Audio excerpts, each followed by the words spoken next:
Good morning, friends. I am Rahul Chaudhary, and today we will discuss about the columns, which is one of the most important topic of strength of material.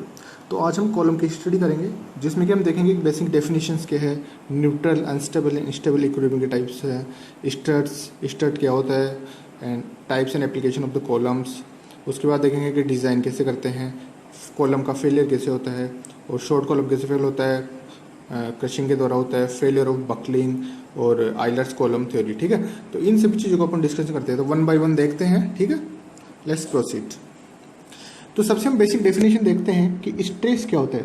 तो stress is the force that an object pushes back when it is being deform. तो stress क्या होता है, जब भी हम किसी material को डिफॉर्म करते हैं, चाहे हम उस पर बेंडिंग फोर्स लगाएं, शियर फोर्स लगाएं, टेंसाइल फोर्स लगाएं या कंप्रेसिव फोर्स लगाएं, तो उसमें जो डिफॉर्मेशन होता है, उसकी साइज और शेप में जो चेंज होता है, उसको जो इंटरनल रेजिस्टेंस डेवलप होता है, अंदर से जो रेजिस्टिंग फोर्स बोलते हैं, स्ट्रेस बोलते हैं.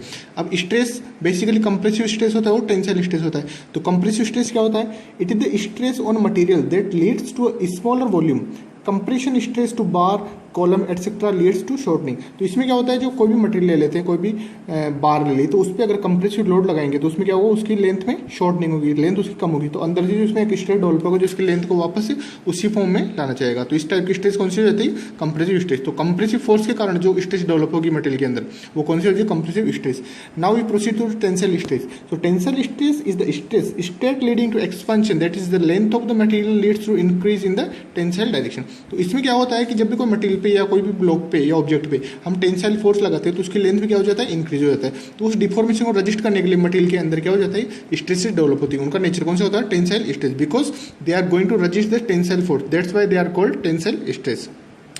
नाउ अ फेलियर क्या होता है, structural failure refers to the loss of the load carrying capacity of a component. तो कोई भी कंपोनेंट होता है, उसकी लोड कैरिंग कैपेसिटी, ठीक है, वो अगर लॉस हो जाए तो उसको क्या बोलते हैं, स्ट्रक्चरल फेलियर. या क्या हो सकता है कि मटेरियल के अंदर बहुत ज़्यादा एक्सेसिव डिफॉर्मेशन आ जाए, ठीक है, तो उसको भी उसके फेलियर की कंडीशन में देखा जाता है. फॉर एग्जांपल हम देखते हैं कि जो ब्रिटल मटेरियल्स होते हैं वो क्या होते हैं, क्रशिंग में फेल होते हैं, या जो रप्चर सरफेस बनती है क्लियर कट. लेकिन जो डक्टाइल मटेरियल्स होते हैं वो किसमें फेल होते हैं, due to yielding. For example mild steel. अब हम देखते हैं कि तीन टाइप की इक्विलिब्रियम कंडीशन हो सकती है. पहली होती है स्टेबल इक्विलिब्रियम, दूसरी हो जाती है न्यूट्रल इक्विलिब्रियम, और तीसरी हो जाती है अनस्टेबल इक्विलिब्रियम. तो सबसे पहले देखते हैं स्टेबल इक्विलिब्रियम क्या होता है. भाई ये तीनों क्या इक्विलिब्रियम तो है, लेकिन कौन सा स्टेबल है, कौन सा न्यूट्रल है और कौन सा अनस्टेबल है. किसको हम न्यूट्रल बोलेंगे, किसको हम स्टेबल बोलेंगे और किसको हम अनस्टेबल बोलेंगे. तो वन बाय वन देखते हैं. Stable equilibrium is one in which body in static equilibrium on being displaced slightly returns to its original position and continues to remain in the equilibrium. तो इसमें क्या करते हैं कि जैसे कोई भी एक बॉडी है, वो स्टेबल इक्विलिब्रियम के अंदर है, तो अगर उसको थोड़ा भी उसकी इक्विलिब्रियम पोजीशन से अगर डिफॉर्म किया जाता है, तो वापस से अगर फोर्स हटाने पे उसी पोजीशन में आ जाए, तो उसको क्या बोल देंगे, उसको स्टेबल इक्विलिब्रियम. फॉर एग्जांपल यहाँ पे एक स्फेरिकल ब्लॉक दिखाया गया है, तो यहाँ पे एक कॉनकेव सरफेस के अंदर है, तो अगर इस ब्लॉक ए को थोड़ा सा आप डिफॉर्म करोगे और छोड़ोगे, तो वापस अपनी उसी पोजीशन के अंदर आ जाएगा. आप चाहे किसी भी डायरेक्शन में उसको डिस्प्लेस करके छोड़ोगे, तो वापस अपनी उसी पोजीशन के अंदर आ जाएगा. तो इस टाइप की क्या कहते हैं, स्टेबल इक्विलिब्रियम, जिसमें मतलब वापस अपनी उसी इक्विलिब्रियम पोजीशन में के अंदर ये आना. दूसरा होता है न्यूट्रल इक्विलिब्रियम. तो इसमें तो a neutral equilibrium is one in which body in equilibrium displaced does not return to its original position. ठीक है, तो इसमें क्या होता है, जब भी कोई बॉडी को अगर आप डिफॉर्म करें, जैसे ब्लॉक रखा हो हॉरिजॉन्टल सरफेस पे, तो इस पे क्या करता है, अगर इसको डिफॉर्म किया जाता है, तो इसकी ओरिजिनल पोजीशन वापस में नहीं आ पाएगा. लेकिन but it's motion stops and resumes it's equilibrium state in its new position. तो इसकी जो नई पोजीशन आती है वही क्या हो जाता है, इसकी नई इक्विलिब्रियम पोजीशन. ठीक है. अब तीसरा होता है अनस्टेबल इक्विलिब्रियम. अनस्टेबल में क्या होता है कि जैसे अगर इसको कोई unstable equilibrium is one in which the body in equilibrium on being slightly disturb moves away from its equilibrium position and loses it's state of equilibrium. तो इसमें क्या होता है कि जैसे मान लो कॉनकेव सरफेस है, ठीक है, डिपेंड करता है आप कौन सी साइड से इसको एनालाइज कर रहे हो. तो इसमें क्या हो, जैसे कॉन्वेक्स सरफेस पे एक ब्लॉक रखा हुआ, तो अगर इसकी ये अभी इसके कौन सी पोजीशन में, स्टेबल इक्विलिब्रियम में, तो अगर यहाँ से आप इक्विलिब्रियम की पोजीशन में रखा हो, यहाँ से अगर थोड़ा सा भी डिस्प्लेस करते हो इसको स्लाइटली भी 0.001 mm भी, तो क्या कर जाएगा, ये इधर की साइड मूव करता जाएगा. या अगर आप इसको इस साइड मूव कराते हो, तो इस साइड की मूव करता ही चला जाएगा. तो एक बार अगर आपने इसकी इक्विलिब्रियम पोजीशन डिस्टर्ब किया, तो ये अपनी उसी पोजीशन को छोड़ देगा और फाइनली ये अनस्टेबल इक्विलिब्रियम के अंदर आ जाएगा. ठीक है, तो इसी बात को हम बोलेंगे कि ये ब्लॉक किसके अंदर है, अनस्टेबल इक्विलिब्रियम, क्योंकि अगर इसको अगर थोड़ा सा भी इसकी इक्विलिब्रियम से डिस्प्लेस किया तो इसका जो इक्विलिब्रियम वो बैलेंस बिगड़ जाएगा। फॉर एग्जांपल इसी कोई कॉलम है, उसके ऊपर हम लोड लगाया कंप्रेसिव लोड, तो अगर लोड उसकी सर्टेन लिमिट से कम है तो जो लोड हटाएंगे तो वापस अपनी उस पोजीशन को वो अचीव कर लेगा। लेकिन यहाँ पे यदि कॉलम पे अपन लोड लगा रहे हो और बक्कल हो गया, अभी बाद में डिस्कस करेंगे बकलिंग क्या होती है, तो अगर बकलिंग हो गया मतलब लेटरल मूवमेंट, तो लेटरल अगर इसमें डिस्टोर्शन हो गया, लेटरल डिफ्लेक्शन हो गया, तो उसको क्या बोलते हैं बकलिंग। तो बकलिंग लिमिट क्रिटिकल लोड से ज़्यादा हो गया अगर लोड, तो ये क्या हो जाएगा, इसका इक्विलिब्रियम यहाँ से बिगड़ जाएगा और ये कॉलम का फेलियर हो जाएगा। सो आई होप आपको ये भी तक का समझ में आया। Now we are going to discuss the strut. तो व्हाट इज स्ट्रट? तो strut is a structural component designed to resist longitudinal compression. तो इसमें क्या होता है, स्ट्रट क्या होता है, कोई भी एक कंपोनेंट होता है जो लॉन्गिट्यूडनल कंप्रेशन को रजिस्ट करता है। अब इसमें क्या होता है कि जैसे जो टाई बार होती है, टाई बार में क्या होता है, टेंसाइल स्ट्रेस लगती है, टेंसाइल फोर्स लगता है तो उसको रजिस्ट करता है। लेकिन स्ट्रट में क्या होता है, कंप्रेसिव लोड लगता है उसको रजिस्ट करती है। ठीक है, तो मेनली कहाँ का यूज होती है, आर्किटेक्चर और इंजीनियरिंग के अंदर। Strut is a structural member which is subjected to an axial compressive force. तो स्ट्रट क्या होती है, एक्सियल कंप्रेसिव फोर्स को रजिस्ट करती है। स्ट्रट में भी हॉरिजॉन्टल, वर्टिकल और तो स्ट्रट क्या हो सकता है, तीन टाइप की हो सकती है। कौन कौन सी, डिपेंड करता है उसकी पोजीशन कैसी है। वर्टिकल हो सकती है, वर्टिकल, हॉरिजॉन्टल या इंक्लाइन। ठीक है, जिसकी एंड कंडीशन कैसी हो सकती है कि या तो कनेक्टिंग रोड से कनेक्टेड या पिस्टन रोड से एटसेट्रा। तो आप यहाँ पे देख रहे हैं कि this one is the inclined straight, this one is horizontal stress and this one is vertical stress. ना फॉर योर काइंड इन्फॉर्मेशन मैं आपको बता दूं कि जो इंक्लाइंड हॉरिजॉन्टल स्ट्रेट है इसको तो हम स्ट्रेट बोलते हैं, लेकिन जो स्ट्रेट वर्टिकल होता है उसको हम क्या बोलते हैं, column. So this is the basic difference between the straight and the column. So all the compressive members which are horizontal or inclined, they are known as strut. But the compression member which is vertical, it will be known as the column.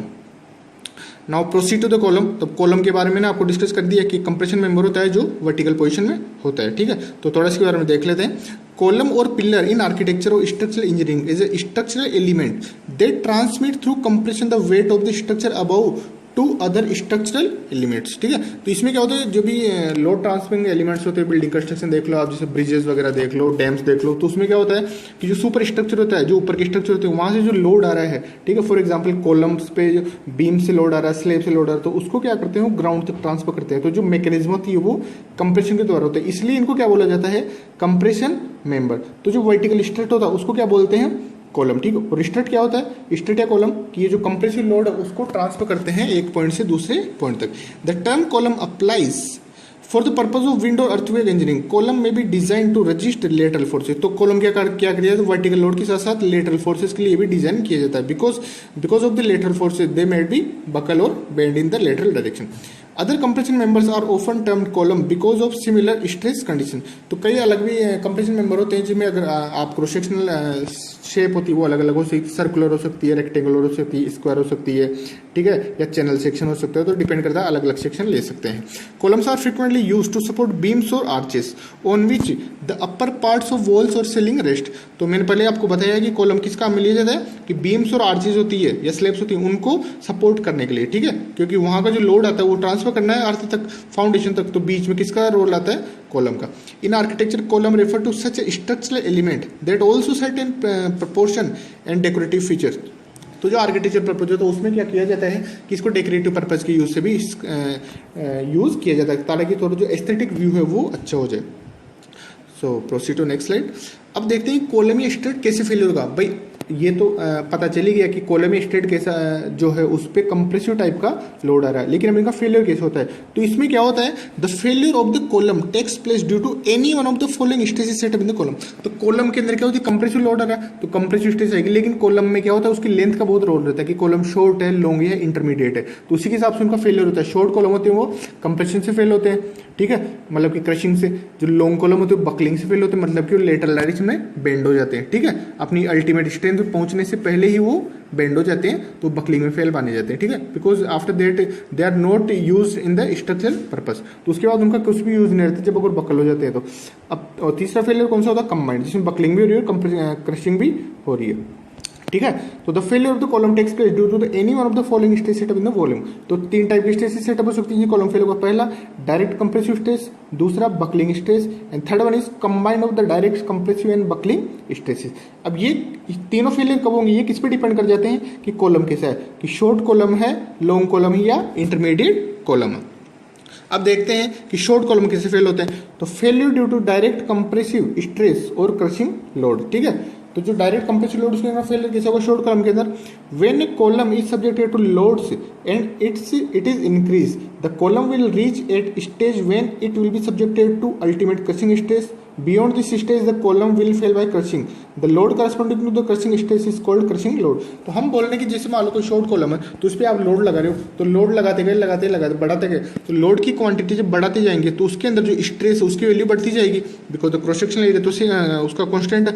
तो अगर हम force की value बढ़ाते जाएंगे तो उसके अंदर stress की वैल्यू भी बढ़ती जाएगी, और एक लिमिट बाद स्ट्रेस उसकी क्रशिंग स्ट्रेस के बराबर या उसके अल्टीमेट जो क्रशिंग स्ट्रेस है उसके बराबर पहुंच जाएगी। तो उस पॉइंट पे जाके क्या कर जाएगा, फेल कर जाएगा। तो इस पॉइंट को क्या बोल देंगे उसको कि कॉलम फेल हो चुका है। और अगर हम चाहते हैं कि वो क्रशिंग लोड कितना है तो क्या हो जाएगा, वो क्रशिंग स्ट्रेस मतलब अल्टीमेट स्ट्रेस को कॉलम की क्रॉस सेक्शनल एरिया से मल्टीप्लाई कर देंगे। अब इसके अंदर क्या शॉर्ट कॉलम्स में जैसे लोड लगा रहे हैं पी लोड, यहाँ पे तो पी लोड लगाया किसी, ठीक है, यहाँ पे फोर इसको कॉलम की तरह आप ट्रीट कर सकते हो। तो यहाँ कॉलम की ये कॉलम दिखाया गया साइड में, तो इसकी हाइट क्या हो जाएगी, थोड़ी सी कम हो जाएगी। क्यों, क्योंकि कंप्रेशन लोड के कारण इसका जो डिफॉर्मेशन होता है उसके अंदर कंप्रेशन होगा, तो कंप्रेशन क्या हो जाएगा, इसकी लेंथ को कम कर देगा। It means the contraction will happen in the column. तो यहाँ पे लोड की रिंग कैपेसिटी निकालनी शॉर्ट कॉलम की, तो अपने को पता चल गया कि लोड अपनी अल्टीमेट स्टेज पे पहुंच जाएगा क्रशिंग स्टेज पे, तो वो जो कितना लोड सहन कर सकता है उसको कैसे निकाल सकते हैं। The load carrying capacity of a short column depend only on it's cross sectional area A and the crushing stress of the material. तो यहाँ पे क्रशिंग लोड कितना हो जाएगा कि एक तो इसकी स्ट्रेस पे डिपेंड कर रहा है और इसका क्रॉस सेक्शनल एरिया पे डिपेंड करता है। अगर क्रशिंग स्ट्रेस ज़्यादा है और क्रशिंग एरिया ज़्यादा है तो उसका जो क्रशिंग फोर्स होगा, ठीक है, तो वो उसका क्रशिंग लोड होगा वो ज़्यादा होगा, ठीक है। तो यहाँ पे क्या हो जाएगा, total crushing load P C U equal to sigma C you into A. तो सिग्मा सी यू तो क्या हो जाएगा, क्रशिंग स्ट्रेस, और ये क्या हो जाएगा, कॉलम का क्रॉस सेक्शनल एरिया। अब हम क्या करते हैं, जैसे आप यहाँ पे देख सकते हो कि स्ट्रक्चर कोलैप्स हो गया है, शॉर्ट कॉलम की तरह ट्रीट किया गया इसको। तो यहाँ पे हम नहीं चाहते कि कोई भी स्ट्रक्चर फेल हो, तो कोई भी कॉलम कितना लोड ले सकता है उसके बाद भी हम क्या करते हैं, उसमें फैक्टर ऑफ सेफ्टी लगा देते हैं और उसके हिसाब से उसमें कम लोड लगाया जाता है। तो the safe load of the column is obtained by dividing the crushing load bye suitable factor of safety. That means P safe कितना हो जाएगा, को जो अपना जो क्रशिंग लोड है उसमें फैक्टर ऑफ सेफ्टी से डिवाइड कर सकते हैं। तो जनरली फैक्टर ऑफ सेफ्टी कितना लिया जाता था, 2 से 3 का। Now we are going to proceed on the long column. तो जो लॉन्ग कॉलम होता है वो किसमें फेल हो जाए, बकलिंग में, ठीक है। तो long columns which are also called, तो लॉन्ग कॉलम को क्या कहा जाता है, स्लेंडर कॉलम कहा जाता है। When subjected to compression load deflect और bend in a lateral direction as shown in the figure. तो ये क्या करते हैं, जब इन पर कंप्रेशन लोड लगाया जाता है तो लेटरल डायरेक्शन में ये डिफॉर्म हो जाते हैं, इसी को क्या बोलते हैं, बकलिंग। यहाँ पे आप देख सकते हैं कि कॉलम जब स्टार्ट में लोड लगाया तो स्ट्रेट था, लेकिन लोड लगाने के बाद क्या हो गया, बक्कल, बिकॉज ये कौन सा कॉलम था, लॉन्ग कॉलम या स्लेंडर कॉलम, ठीक है।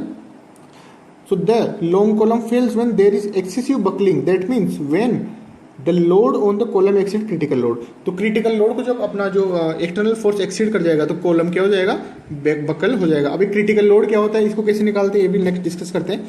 Critical load denotes the maximum load carrying capacity of the load column, long column. तो लॉन्ग कॉलम मैक्सिमम कितना लोड ले सकता है, कितने लोड के बाद वो बकल हो जाएगा, तो उसी लोड को क्या बोल देते हैं, क्रिटिकल लोड, क्रिपलिंग लोड या buckling load. Again I am repeating, जो मैक्सिमम लॉन्ग कॉलम मैक्सिमम कितना लोड ले सकता है उसको क्या बोलेंगे, क्रिटिकल लोड, क्रिपलिंग लोड या buckling load. The load carrying capacity of long column depends upon several factors like the length of the column, moment of inertia of the cross section, modulus of elasticity of the material, nature of its support, in addition to area of the cross section and the crushing strength of the material। तो जो long column का failure होगा वो किन किन चीज़ों पे depend करेगा, एक तो कॉलम की लेंथ कितनी है, मोमेंट ऑफ इनर्शिया कितना है क्रॉस सेक्शन का। जनरली हम देखते हैं कि जो मिनिमम मोमेंट ऑफ इनर्शिया आता है वो इसमें कंसिडर किया जाता है, क्योंकि जो कॉलम बेंड होगा, बकल होगा, वो उसकी जो मिनिमम स्ट्रेंथ वाली एक्सिस है उसके अबाउट ही बेंड होगा, बकल होगा। मॉडुलस ऑफ इलास्टिसिटी, मटेरियल का मॉडुलस ऑफ इलास्टिसिटी कितना है, Young's modulus. Nature of the support, column की जो सपोर्ट हो कैसे, पिन सपोर्ट है, फिक्स सपोर्ट है, फ्री है या हिंज है या कैसे है, ठीक है। In addition to area of the cross section and the crushing strength of the material. तो इन दोनों में तो डिपेंड करता ही है, लेकिन इन सबसे के अलावा उस कॉलम की लेंथ पे moment of inertia, minimum moment of inertia और उस जो मटेरियल से कॉलम बना हुआ उसका इलास्टिक मॉड्यूल्स पे डिपेंड करता है। अब देखते हैं कि जो लॉन्ग कॉलम फेलियर कैसा हुआ, उसके बारे में जो थ्योरी दी है वो किसने दी है, आइलर्स कॉलम थ्योरी। तो आइलर ने एनालाइज किया और उसने बोला कि जो लॉन्ग कॉलम होगा उसके अंदर मैक्सिमम कितना लोड लगा जा सकते हैं ताकि वो बकलिंग में फेल ना हो, या ये भी कह सकते हैं कि मैक्सिमम इतना लोड लगा सकते हो, अगर आप इससे ज़्यादा लोड लगाओगे तो कॉलम बकलिंग के अंदर फेल हो जाएगा। ठीक है, तो उसने क्या किया कि जो डायरेक्ट स्ट्रेस का कॉन्सेप्ट था, ठीक है, मतलब कि मैक्सिमम कॉलम कितना लोड ले सकता है, sigma C you into area, तो उसने सिग्मा सी यू को कंसिडर नहीं किया। ठीक है, उसने अपना अलग से फॉर्मूला दिया है जिसको भी नेक्स्ट स्लाइड में डिस्कस करेंगे। तो उसने कुछ अजम्पशंस माने हैं। ठीक है, तो किस कॉलम को अपन लॉन्ग कॉलम कहेंगे और वो फेलियर कैसे होगा।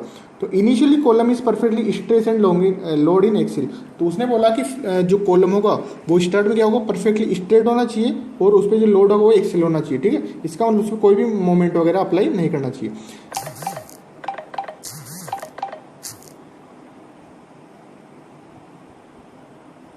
Cross section is uniform throughout, जो क्रॉस सेक्शन है वो क्या हो जाएगा, यूनिफॉर्म हो जाएगा।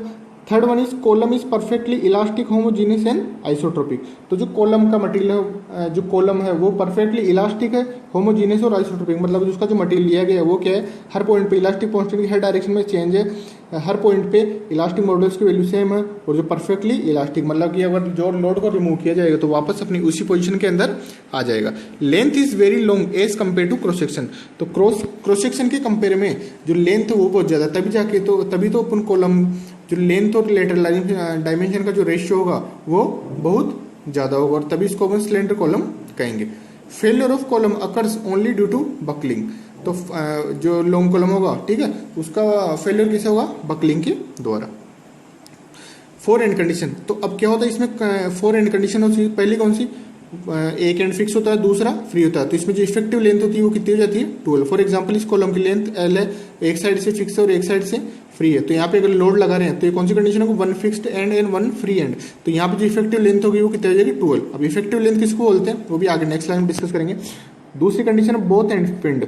तो बोथ एंड पे क्या होता है, हिंज सपोर्ट लगा हुआ, तो इसमें इफेक्टिव लेंथ कितनी हो जाएगी, एल के बराबर। तीसरी one and fix and one and free. तो यहाँ पे क्या हो जाएगा, ये तो फिक्स हो जाएगा और ये पिन हो जाएगा। तो इसमें जो बेंडिंग होगी, बकलिंग होगी, तो उसमें इफेक्टिव लेंथ कितनी हो जाएगी, 0.7 एल। चौथी कंडीशन क्या है, बोथ एंड फिक्स्ड। तो बोथ एंड फिक्स में जो इफेक्टिव लेंथ हो जाएगी वो कितनी हो जाएगी, 0.5 एल। अब मैं आपको बता दूं कि जो इफेक्टिव लेंथ वो क्या होती है कि जब किसी कॉलम बक्कल होगा या बेंड होगा तो उसमें जो दो पॉइंट ऑफ कॉन्ट्राफ्लेक्चर होते हैं, मतलब कि जिन दो पॉइंट के बीच बेंडिंग स्ट्रेस की वैल्यू या बेंडिंग मोमेंट की वैल्यू 0 होती है उनको क्या बोलते हैं, पॉइंट ऑफ कॉन्ट्राफ्लेक्चर। तो यहाँ पे जैसे यहाँ तो फिक्स मोमेंट लगेगा, तो इसको अगर अपन हाइपोथेटिकली बार की साइड इंक्रीज करें तो लेंथ क्या हो जाएगी, डबल। तो इन दो पॉइंट पे कोई मोमेंट की वैल्यू नहीं आ रही है। ठीक है, तो इन दो पॉइंट पे कोई भी मोमेंट की वैल्यू नहीं आ रही है, तो यहाँ से क्या हो जाएगा, इन दो पॉइंट पे कोई भी मोमेंट की वैल्यू नहीं आ रही, तो ये क्या पॉइंट ऑफ कॉन्ट्राफ्लेक्चर की तरह बिहेव करें, तो ये लेंथ कितनी हो जाएगी, इफेक्टिव 12। यहाँ पे हिंज सपोर्ट है, तो दोनों जो एंड सपोर्ट है उन पे क्या हो जाएगा, हिंज सपोर्ट, तो वहाँ पे बेंडिंग मोमेंट की वैल्यू 0। तो इफेक्टिव लेंथ कितनी हो जाएगी यहाँ पे, ओरिजिनल लेंथ के बराबर। इसमें देखोगे आप एक एंड फिक्स है और इसमें एक एंड हिंज है, तो यहाँ तो 0 है लेकिन यहाँ पे कुछ वैल्यू फिक्स है, तो यहाँ थोड़ा जो एक मिनट पॉइंट मिलेगा वहाँ पे बेंडिंग मोमेंट की वैल्यू 0। ठीक है, क्योंकि यहाँ पे इसका कर्वेचर चेंज हो रहा है तो बेंडिंग मोमेंट का साइन भी चेंज हो रहा है, प्लस टू माइनस, तो एक जगह उसको बेंडिंग मोमेंट की वैल्यू 0 हो जाएगी। तो इसमें इफेक्टिव लेंथ कितनी हो जाएगी, दोनों 0 मोमेंट पॉइंट वाले के बीच 0.7 एल। अब एक कंडीशन है जिसमें दोनों एंड फिक्स है, तो दोनों पॉइंट से थोड़ा थोड़ा दूर जाके अपने को पॉइंट मिलता है जहाँ बेंडिंग मोमेंट की वैल्यू 0 होती है, और दोनों ये जो पॉइंट ऑफ कॉन्ट्राफ्लेक्चर वाले पॉइंट है उनके बीच की दूरी कितनी हो जाएगी, 0.5 एल। तो इसमें इफेक्टिव लेंथ कितनी हो जाएगी, 0.5 एल। अब जो बाकी चीज़ें वो अपने नेक्स्ट क्लास के अंदर डिस्कस करेंगे। Thank you very much.